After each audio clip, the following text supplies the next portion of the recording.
Assalamualaikum warahmatullahi wabarakatuh. Kami dari kelompok 14 akan menjelaskan hasil diskusi kami mengenai pertanyaan prasurvei wawancara untuk koperasi. Sebelum itu, perkenalkan saya Fajar Wira Pranata. Saya akan menjelaskan mengenai pertanyaan untuk filosofi pendirian koperasi.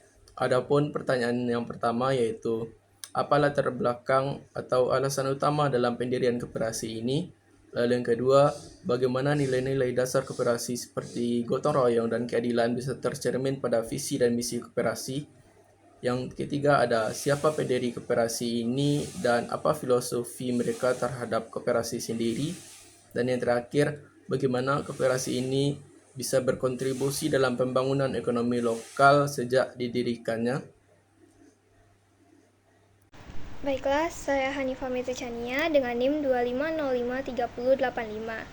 Pertanyaan kedua yaitu seperti kelebihan dan kekurangan koperasi. Apa saja kelebihan utama koperasi ini dibandingkan dengan bisnis konvensional? Misalnya, partisipasi anggota sangat aktif dalam mengambil keputusan.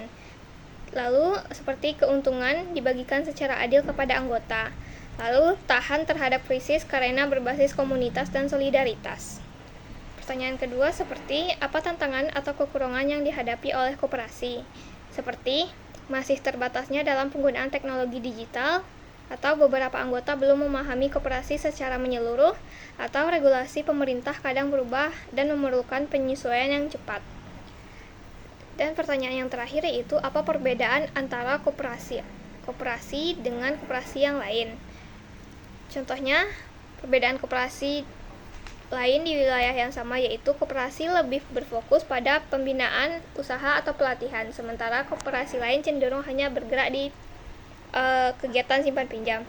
Hal ini menjadi kelebihan dalam hal pemberdayaan, namun juga tantangan karena membutuhkan sumber daya yang sangat besar.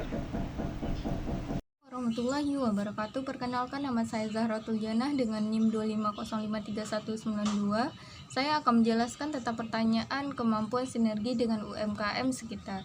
Pertanyaan yang pertama, bagaimana koperasi ini mendukung UMKM di sekitar, misalnya melalui penyediaan modal, pelatihan, atau akses pasar.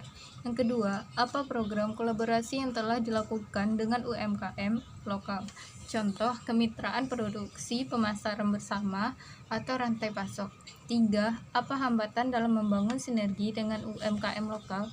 Contoh, kemitraan produksi, pemasaran bersama, atau rantai pasok. 4.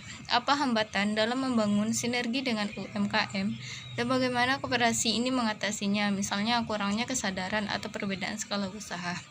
5. Bagaimana dampak sinergi ini terhadap pertumbuhan ekonomi UMKM dan koperasi itu sendiri, misalnya peningkatan pendapatan atau inovasi produk.